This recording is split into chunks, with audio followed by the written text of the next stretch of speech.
Okay, let's get started. Let me share my screen. So today we are going to discuss about the topic called Git.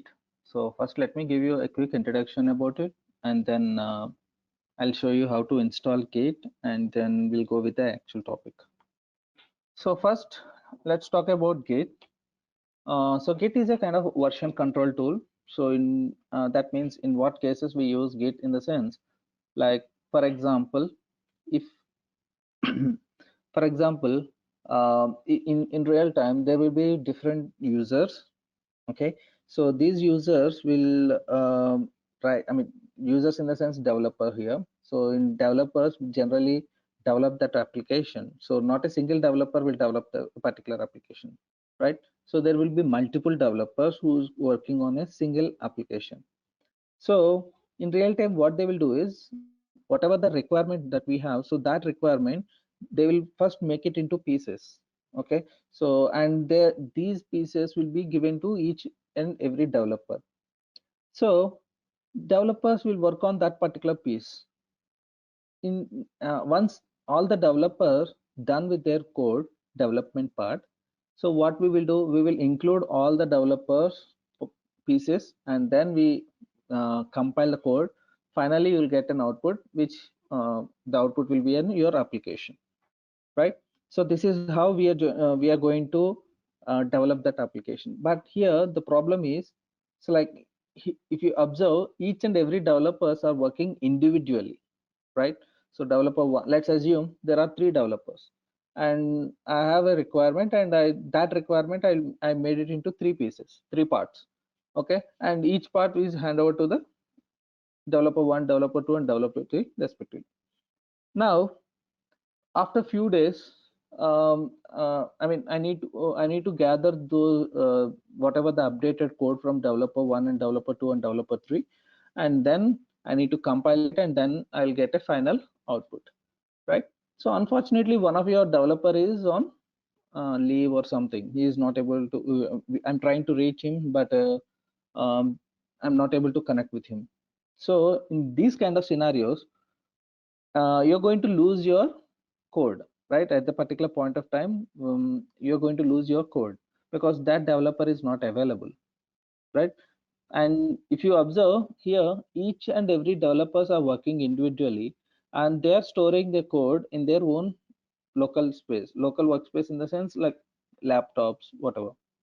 Okay, so now what I have to do is I need to combine all these 3 developers code. Finally then my actual output is going to create it. So in this kind of scenarios, in order to avoid such kind of situations, so if I ask them, I mean, if I give them a shared library or shared place where once you are done with your code development, please upload your code to so and so location, so that these developers, once after completing of their particular code development part, so they will upload that particular piece of code to that location, so that even though developer is not available, I can retrieve that, I can get that piece of code from that location, right? So this code, I mean the place where we are storing this code, that is nothing but a version control tool here. Okay, so and there is another advantage of using version control tool. Like, the reason why they are called as version control, in the sense, whatever the code changes that you are doing, like if for example today I make some changes in so and so line, in so and so file and so and so line, so that will be stored as a history. Okay, like for example, there is a word called um, some abc, and I replaced with def. Okay, so after that change here, abc got replaced with def, right? So it will be saved under history, where it will store the old value as well as a new value. Okay, so old value is abc and the new value is def. Got it? So these two values will be stored in a form of history. So after 1 year also, you if you go through your code, so there will be an option called history, where you can see all the history part, like all the changes that you have done to that particular code. So that's how this version control tool will also help you to track all your changes, who not only you, all the developers, including your team members, everyone. So whatever the changes that we are doing with respect to the code, so everything will be under control, under track. Okay, so that's the advantage of using a version control tool. Before I go with the next part, so do you guys have any questions? So if you have any questions, please let me know.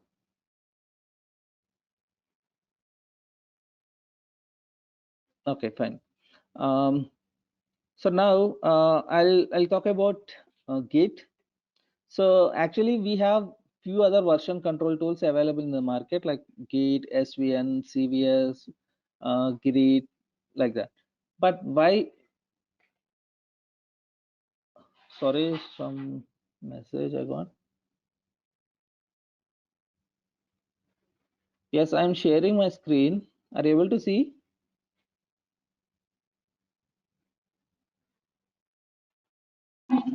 Yes, sir. Yeah, I'm sharing my screen actually. Okay, better I'll keep this one. Yeah. Okay. So fine. So why we are using? Why we are mainly focusing on Git? So there are two types of version control tools available. So one is centralized version control tool, and the other one is distributed version control tool. So I'll talk about these two. Okay, so for that what I will do is I'll open a paint and let me draw some diagram here. So first let's talk about centralized version control tool. So in centralized version control tool there will be a central server. Okay, and let's assume there are three developers. So this is developer 1, developer 2, and developer 3. Okay, so whatever the changes that they are doing, so in order to implement that change or in order to save that particular code, so what they have to do is they need to connect to this central server. Okay, every developer has to connect with this central server and he has to make changes over here. Okay, so here he has to connect and he has to make any whatever the changes that they have, so they need to make those changes over here. Okay, but whereas in distributed version control tool, so in distributed what it will happen is like you can maintain your own local copy. Okay, for example developer 1, so you don't need to upload all the time. So what he can do is he can maintain his local copy in his laptop. Okay, once he feels that okay the code was ready, then he can upload at a time. Okay, so individually the code will be, each and every developers are going to maintain their own local copy. Okay, so once the code update is done, they can upload the code to this location so that other developers can able to see your changes. Okay, is it clear? That's the main reason why, Git is a distributed version control tool, whereas SVN and CVS are centralized version control tool. So the disadvantages of using SVN or CVS is like if you don't have internet connectivity, so you have to wait until you get a proper internet connectivity, because you need to connect with the central server and whatever the work that you are doing, so you have to do directly on the central server. So until and unless, like while doing your work also you required an internet connectivity. But whereas here in distributed version control tool, you're going to work on your local machine so that you don't require any internet connectivity. So you can still work on your local machine. Once you feel that okay this code was ready, then at that particular point of time you can connect to internet and you can upload your code changes. Okay, so that's the other advantage what we have with Git. And yeah, and as I told you, so if you're going with Git, so you also need to understand the concept of web-based Git repositories. So there are different web-based Git repositories that are available in the market. So why do we require this? Actually, Git is a kind of software that we are going to install it on your local machine, like on your laptop I mean on your laptop generally. Okay, but if you want to see your code graphical with graphical user interface, then you have to upload this code with any of the web-based Git repository. Okay, so for example, there are a couple of tools that are available like GitLab, GitHub, Bitbucket. So these are all the web-based Git repositories. So that whatever the code that you are uploading, so this code will be displayed in that location so that other developers can also see your code with a graphical user interface. Okay, so that's the other advantage of using Git. But whereas SVN we don't require to integrate with any other tools. Okay, SVN itself is having a graphical user interface, and whatever the changes that you are doing, you're directly doing it on SVN. Okay, but here there will be two softwares, like one is running on your local machine and the other one is running on a different server, right? So once you are done with your changes, then you directly upload it to that GitHub or GitLab, whatever. Got it? So uh, that's the reason why we are using web-based Git repositories. As I told you yesterday, that we are going to deal with um, GitHub, because GitHub is hosted on cloud. We don't need to install GitHub on any of your laptop or any of the server, right? So GitHub is hosted on cloud. So what we have to do is you need to create a GitHub account. Okay, it's very simple. It will hardly take 5 minutes to create. So you just type github.com. Okay, let me show you. So you just type github.com and you just enter that URL. So automatically it is going to ask you for sign in and sign up. So you just click on sign up and it's going to ask you for email ID and few other details. And remember, user ID should be unique. Like if someone is using the same user ID, it won't allow you to use that. Okay, so user ID should be unique, and provide the unique user ID, and then after provide all the required details. You'll get an email for the confirmation. So you just confirm it, automatically your account will be activated. So it will hardly take 5 minutes to activate. Okay, and that's the first thing. And let me show you where you can download Git. So because we need to install Git software on your local machine, right? So that for that, what you have to do is you just type Git in Google. So there is an official website, git-scm.com. Okay, so this is an official website. You just click on this.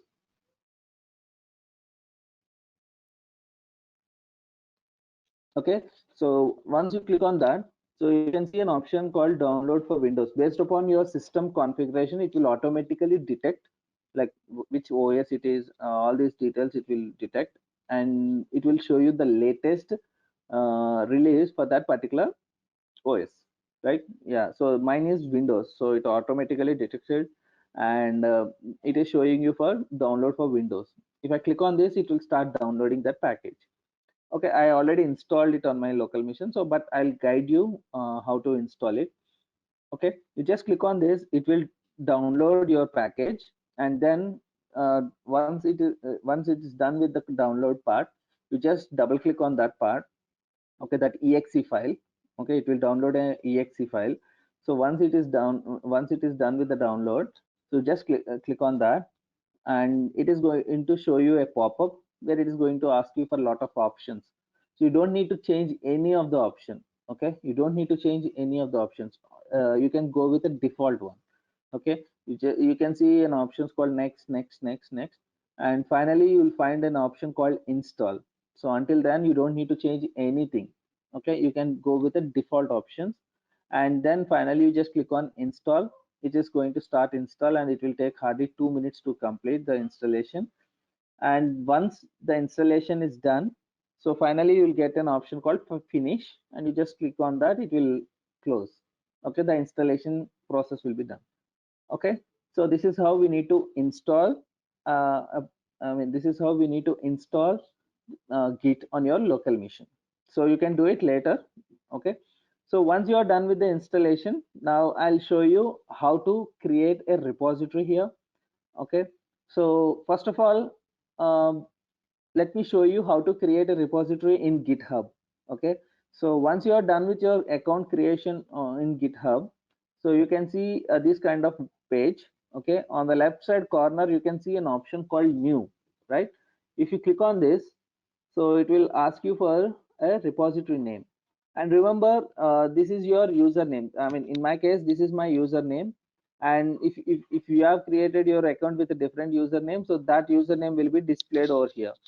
Okay, and anyway, this username will be unique. So if I'm using this username, so you're not supposed to create the same username, so it won't allow you to create it actually. But repository names, you can create any name, like existing names also you can use. Okay, so I'll just give as git hyphen 8am. Okay, I'm going to create a new repository with the name called git hyphen 8am. Okay, and if you want to provide any description, you can provide, or if you don't want to create, I mean, it's an optional. Okay, um, and there are two types of repositories here.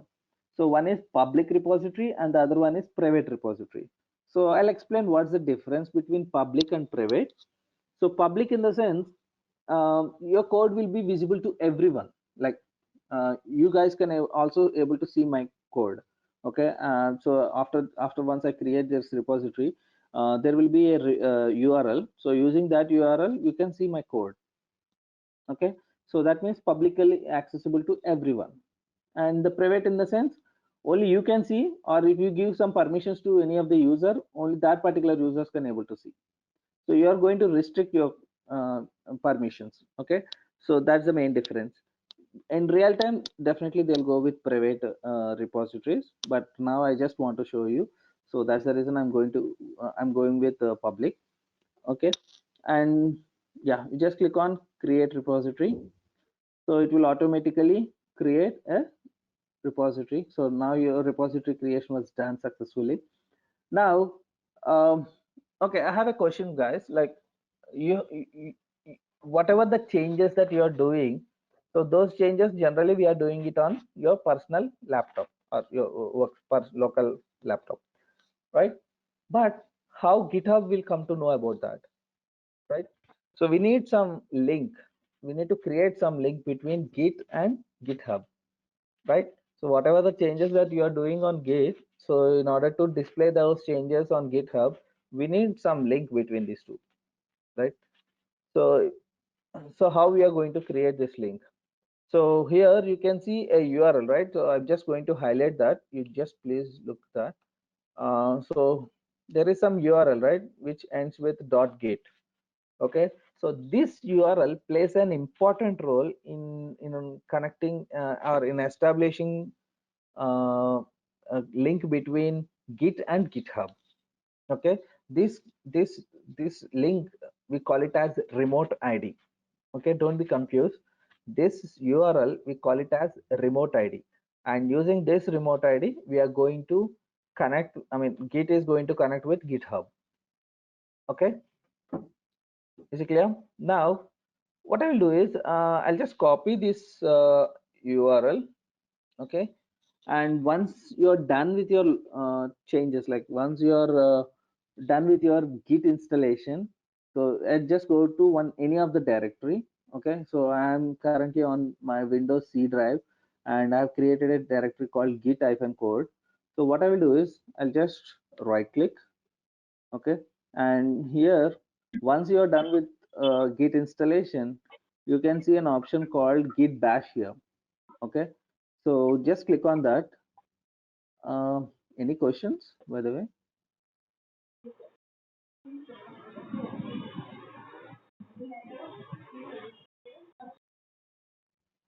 Okay. um, so once you're done with the Git installation, so you need to open Git Bash in the way I've shown you. So just click on right click, and here you can see an option called Git Bash here. Okay, so I already done. uh, okay, so now currently I'm on the directory called C drive, and there is another directory called git-code. So one thing I just want to tell you that this is a Git Bash terminal where you can execute all the Linux based commands as well as Git commands. Okay, so this terminal, on this terminal you can execute Linux commands and Git commands as well. Okay, so first command that we supposed to execute is there is a command called git clone and the remote id. Okay, so if you execute, so I'll show you in the background. um, if you see here, currently this directory is an empty directory, right? So what I will do is I'll just click on enter. So immediately you can see there is a directory, whatever the name that you have given here in GitHub. So with the same name, a new folder got created. Okay, so let me go inside this folder. So it's an empty folder, but there will be a directory, there will be an hidden directory. So in order to see that, so what you have to do is you need to go to view and you just click on hidden items. Okay, then you can see an option called .git. Okay, is it clear now? So this is an hidden directory. Okay, so let me explain what's the difference between a normal directory and a Git directory. So first, let me tell you one thing. See, we generally do changes I mean, if I'm using a laptop, so I'll do a lot of changes in my laptop regularly, but I don't require all those changes. I need only application related code changes, right? So what we are going to do is, um, see, if I make any changes on a separate in a different directory, so I don't want to track it, right? I want only application code needs to be tracked. The other files I don't require. So here there are two different types of directories, like a normal directory. In normal directory, if you make any changes, Git is going Git won't do anything. Okay, Git won't track anything. But if you do any changes on Git directory, okay, so Git directory, how we are going to identify in the sense, so based on this .git hidden folder. So in a particular folder, if you see this .git hidden directory, then that means it's a Git directory. Okay, that indicates it's a Git directory. If you don't have anything related to this, that means it's a normal directory. Okay, so in a normal directory, if you make any changes, Git won't do any tracking there, right? But here, if you are making any changes, okay, in this current directory, so Git is going to track it. Any sort of changes, like if you create a new file or a delete an existing file or updating or doing modifications in an existing file, any sort of changes, okay, any sort of changes, Git is going to track it. Got it? Now, I'll show you how you're going to track your changes. As I told you, Git is going to track each and every changes, right? So I'll show you how Git is going to track your changes. But before that, I'm going to explain three different stagings in Git. Okay, so let me open Paint again and let me clear all these things. Okay, so there are three stages that are available in Git. Whenever you are making any changes, whenever you do some updations on your local machine, so that code needs to be follow these three stages in order to reach GitHub.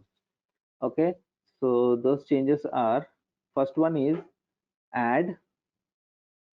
Let me click on. Okay, the first one is add. Next one is commit,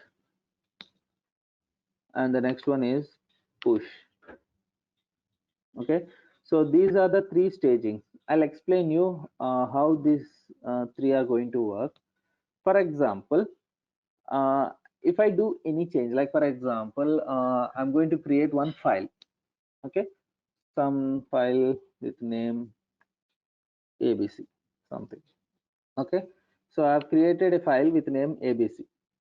So as I told you before, whatever the changes that you are doing on a Git folder, so obviously Git is going to track it. So now Git is going to track that change. So it's showing that okay, ABC file got created. Now what you have to do is, first you need to add that. Okay, so first you need to add that ABC file. So for that we execute a command called git add ABC. So once you add it, what it's going to happen is, whatever the content that we have inside this file called ABC, even though it's an empty file or if you have some content in it, it doesn't matter. So whatever the content that we have and along with the file name, all these details will be updated. Okay, there will be a file called index file. Okay, so index file. Okay, I'll show you where you can find this file. So this ABC related information, like for example, if you have some content in it, so that content will be uploaded to index file. Okay, so in a encrypted format. So encrypted format, in the sense, it's a non-human readable language. Okay, with different special characters, which is going to in an encrypted format, this index file, I mean whatever the changes, I mean whatever the file name that you are adding, so that file information will be updated to index file. Now the next stage is commit. Okay, so commit doesn't bother about how many files you have created in the background. So commit only focus on index file. Okay, so whatever the files that you have updated to index, commit will only consider those files. Okay, so what it will do is, commit will gather that information from index file, and it will save in a form of commit. Okay, so commit in the sense, so while giving commit, you need to give some commit message, so that that particular change will be saved under that message. Like if some other developer is going through your code, so he should understand why we are doing this change, so what's the reason behind making this change. So all these things will be saved, okay, in a form of commit message. Okay, and there will be a commit id will be generated, so that commit id will refer to that change. Okay, whenever you want to make any I mean if you want to revert back any changes or something like that, so you need to consider that commit id. Using that commit id, you can revert back your changes. Okay, so commit id will be taken as a reference. Okay, the reason why we are using this lengthy process is, like for example, in real time, for example, I have created three files. Okay, now I've shown you only one file, right? So I've created three files, like pqr, and there, let's assume there is another file called def something. Okay, so now I total created three files, but I don't want update all the three files. Okay, I want to update these files individually, like so abc in one commit, pqr in another commit, def as another commit. So I want to update in that way, because the reason of creating, I mean the reason behind creating this abc file is different, might be like for some other task you have created, and for creating pqr the reason might be different, right? So if I place all these three files in one single commit, in every commit you have an option to give only one single commit message, right? But you can't give the entire message for creating abc pqr def in one single commit, right? So that's the reason I'm going to use three commits. I'm going to create three different commits for three different commit messages. Okay, so that's the reason. First I'm going to add only abc file. So now the index file will be updated with abc. Okay, and as I told you before, commit doesn't bother how many files you actually created in the background.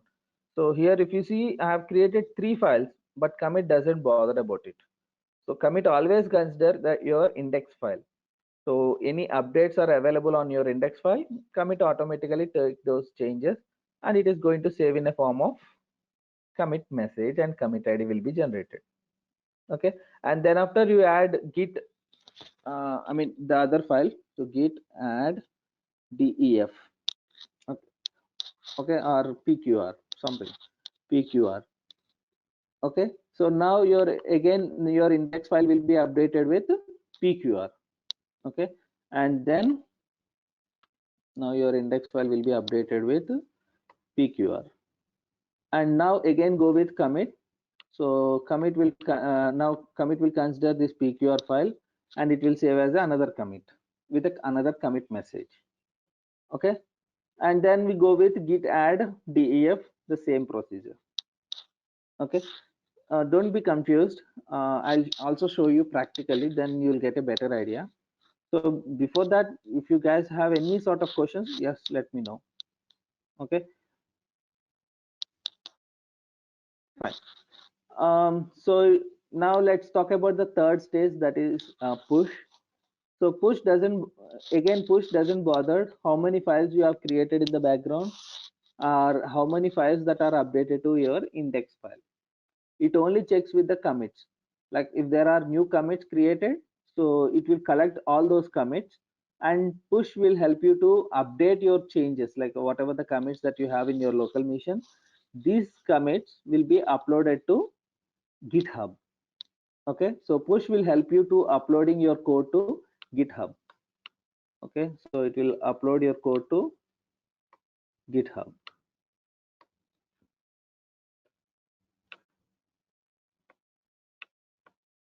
Okay, I'm sorry, I'm very poor at writing these things. Okay, fine. Now let's go with the practical part. I'll show you practically about these three stagings, and also show you where you can find the index file and commit IDs, everything. Okay, so let's go with the practical part.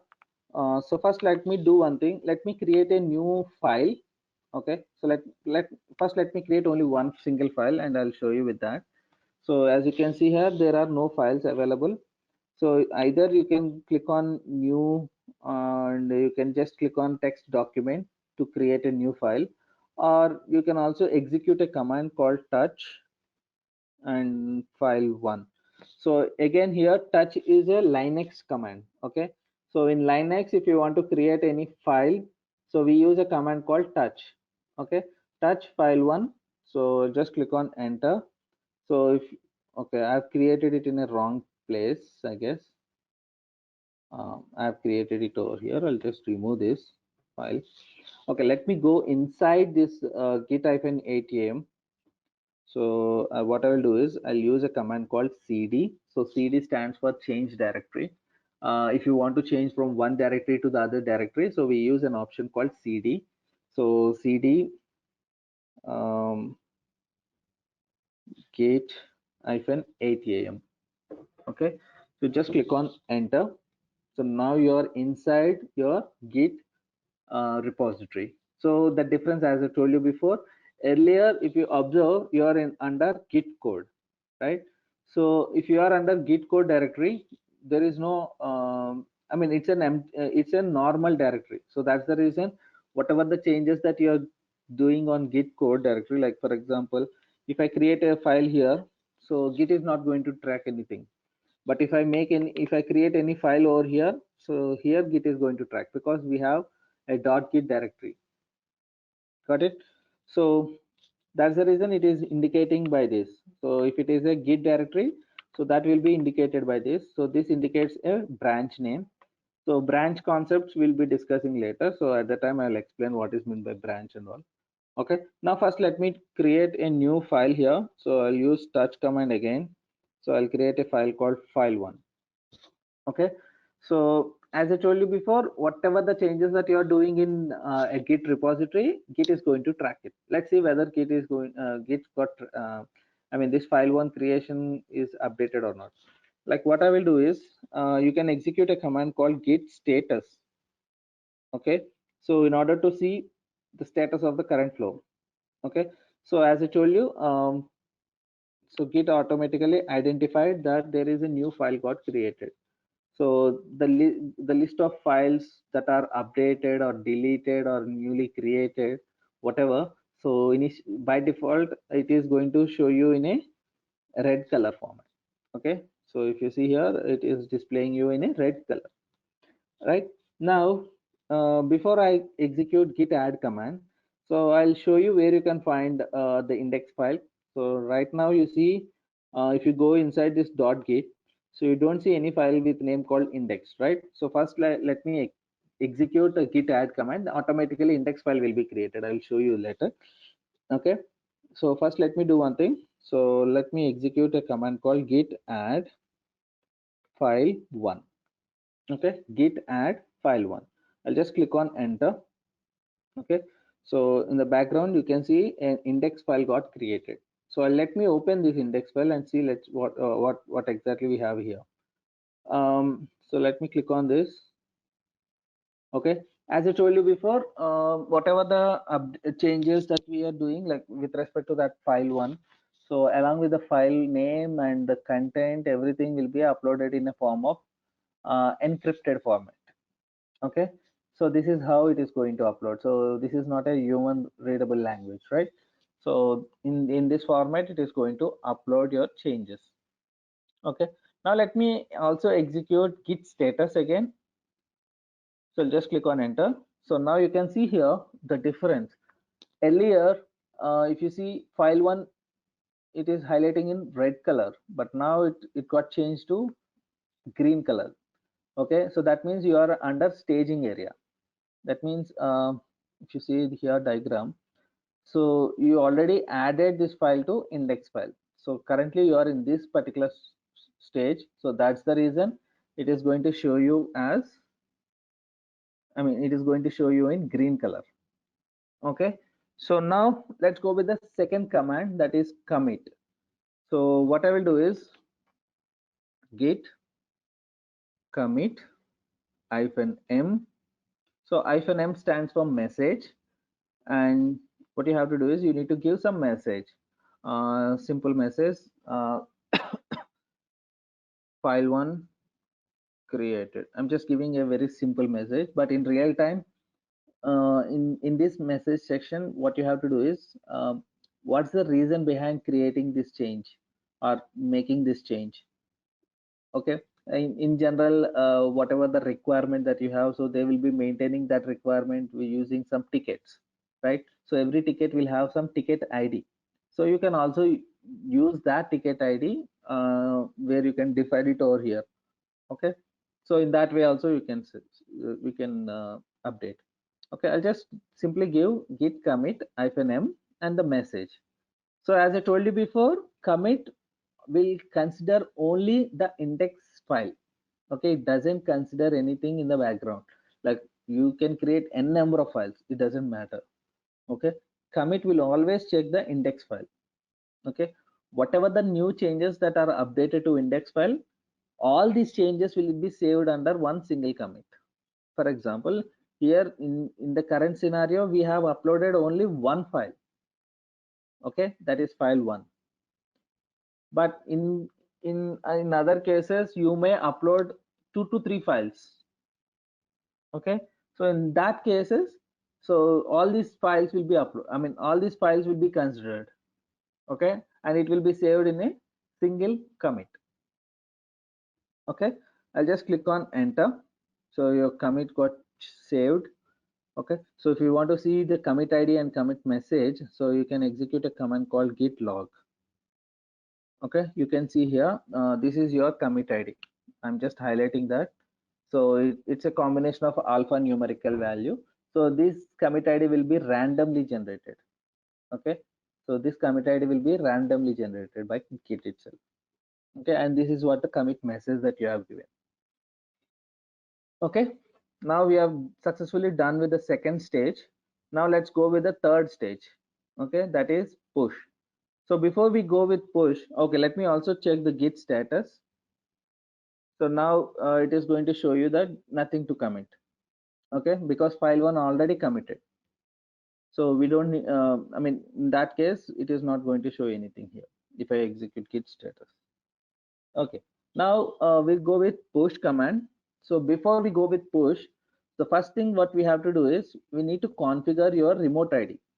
Okay, so I mean, as we have executed a git clone command, so remote ID will automatically configure. By default, it will automatically configure. But if I create my local code, and there is another way of doing it, so I'll also explain that in the next session. Okay, so in that case you have to configure your remote id manually. Okay, so there will be a command. So first let me execute a command called git remote -v, so which will show you the list of remote IDs that are configured with this particular repository. So I mean, see, uh, if I have a letter I need to send to some so and so location, so on that letter I'll mention the address, right, and then I'll post it. So based on that address, that I mean that particular letter will go and reach to that particular destination. But here if I don't mention any address, and if I simply push it, where it will go, right? So that is nothing but a remote id here. I'll just click on command called git remote -v. So if you observe here, so this is what the url, right? Okay, so this url is nothing but your github url. Okay, so these remote IDs will be configured with alias name. Okay, so here if you observe, this is your remote ID URL. So that is configured with alias name called origin. So when we are pushing it, any code from your local to GitHub, so you don't need to mention this URL all the time. Instead of that, you just simply use this name called origin. Okay, and automatically it will redirect to this url and it will be pushing your code to that location. Okay, so now let me execute a command called git push. So remote id origin name is, I mean remote id alias name is origin and the branch name. So let's take this master as a branch, so I will be updating, but later on I'll explain what is meant by branches and all. Okay, so I'll just click on enter. So if you are executing this for the first time, it is going to ask you for username and password, but I already configured it. Like once you enter your username and password of GitHub, so your Windows system is going to save that username and password. So automatically it got updated. Okay, now you see my code got updated. Let me go to GitHub and let's see how it is going to display. So what I will do is I'll just reload this page, and you can see here file one. Okay, so this is an empty file actually, so there is nothing inside this. So your file one got updated, right? And you can also see the commit message that I have given there. So file one created is the commit message I have given, right? And if you want to see the commit, like if you want to see the commit id, you just click on this commit, and for every commit, as I told you, these are the commit ids. Okay, is it clear now?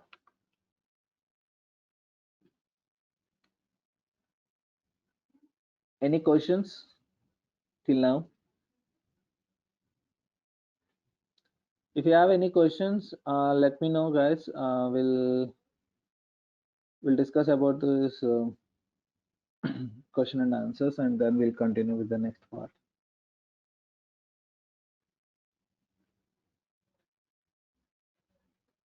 Any questions? Good morning. Yeah. Actually, this is Shiva from Chennai. Actually, just now I joined the meeting, and can you please a quick recap to me so that I can understand what is that process here in that course and everything? Okay. I think yesterday I have taken a demo session. Maybe you have missed that, but you can get that video from the management. So they're the right person to give you that video. So you can go through that, because see, DevOps is the whole concept which I have explained yesterday is almost 1 hour 30 minutes. So, but I can give you a brief overview. Like, so in DevOps, we generally collaborate two different teams, like the operation team as well as the DevOps team together to work on kind of automation. Okay, So see, ultimately in every project, the main goal is to deliver application, right? So in order to deliver application to client, so in which practice we are following. So generally, if you go with a manual approach, it is going to take a lot of time, and the delivery will also be delayed, right? So if you start using DevOps, so you don't need any manual interactions in between. So everything can be automated so that your application is going to deliver very quickly when compared with the previous case. Okay, Oh, so those kind of okay. automations we are doing here using DevOps. So DevOps is not a single tool. DevOps is a kind of a culture or a practice that we are doing it. Oh, okay. That's the reason most of the every company and every project nowadays they are having a DevOps culture. Okay, they got Okay. habit of using it. That's the reason every project there will be some DevOps. Okay. It's totally related about the automation, right? Yes, yes. Oh, okay. So yeah. Yeah, we'll talk to management and we'll get your recordings of yesterday and I will see those things. Oh, After that, is today's yeah. not, yeah, Today's first topic that we are discussing. So about Git, okay. It's a GIT, right? Git, yeah. Oh, okay. Yeah, I'm sure I will get those recordings and I will see those things. If it is Yeah, possible, means if you can you provide today's session of recap. If it is possible, means that will yeah, be yeah. I helpful. mean, you can check with the management. They're the right person to share everything related to. Yeah, sure, Surya. Yeah, I will talk with them. Thank you, Surya. Okay. Any other questions?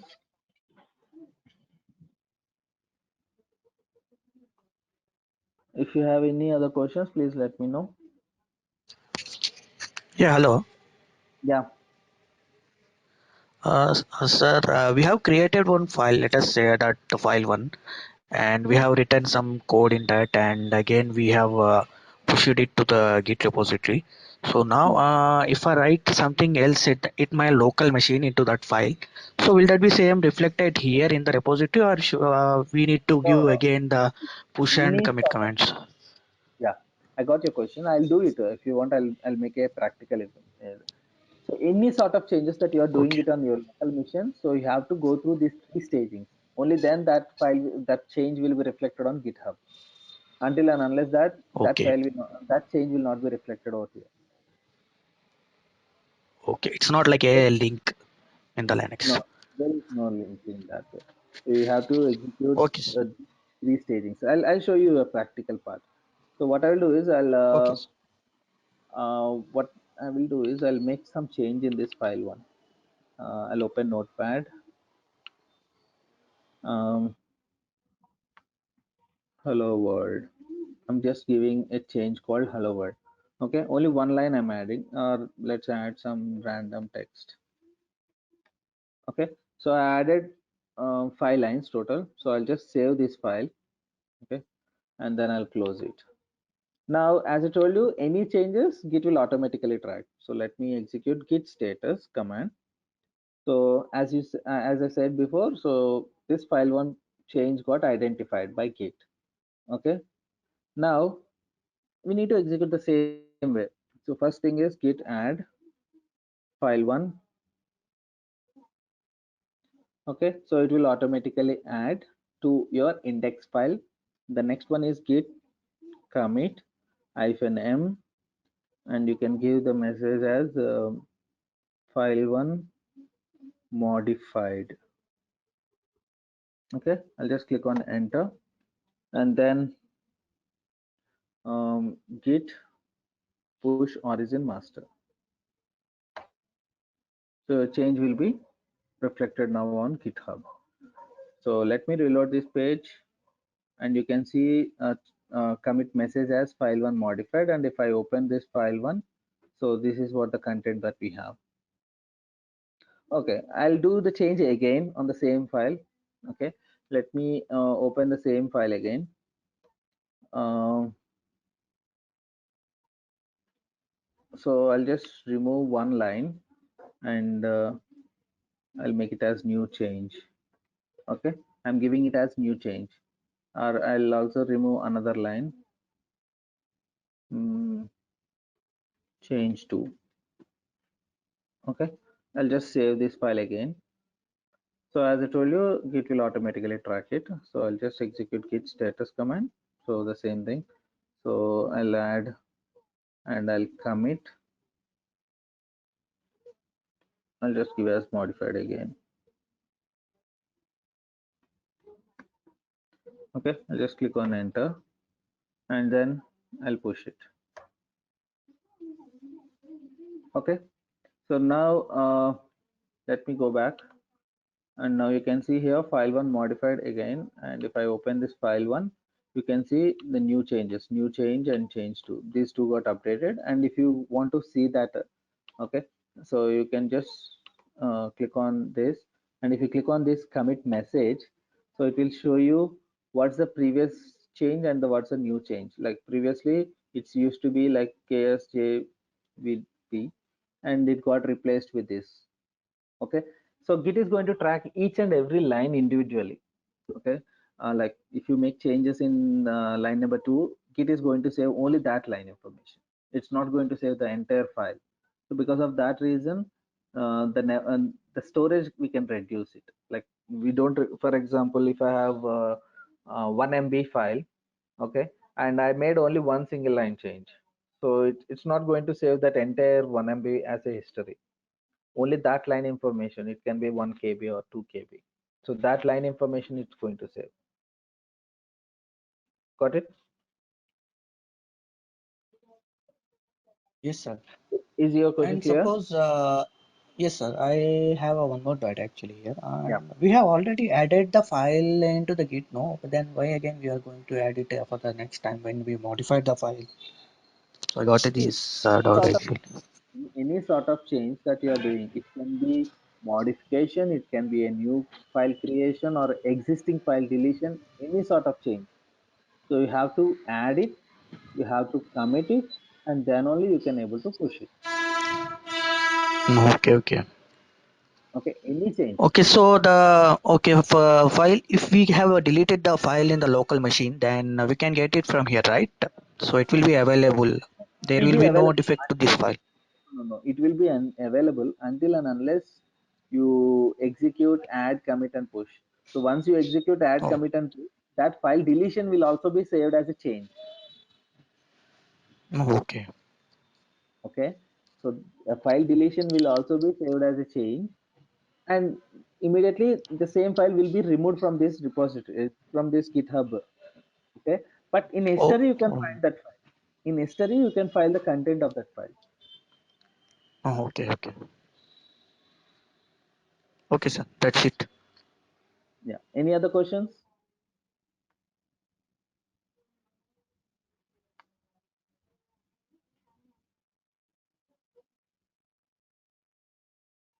Any questions? Any other questions?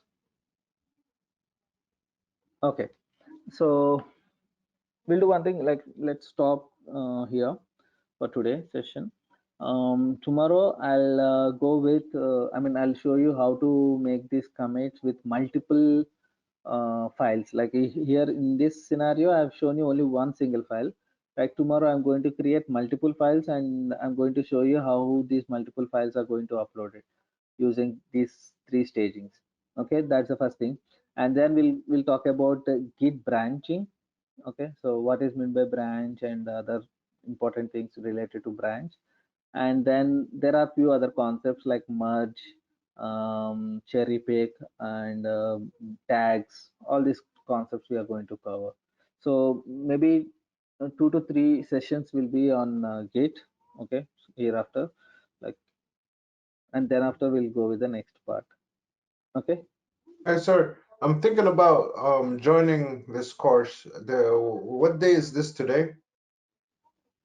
Sorry. I'm thinking about joining the course. Did Okay. I miss? What did I miss? So you only missed the demos part. Okay, this is the first session actually. Okay, this is the second session. Actually, demo is different. So in demo, we don't explain any of the tool. Like I just give you the overview of DevOps and other things. Okay, what exactly we are going to do with respect to DevOps. So that information I'm going to give. But technically, I'm not going to share any knowledge on demo session. So this is the first technical session. Oh, this is the first technical session. Yeah. Okay, cool. Thank you. Yeah.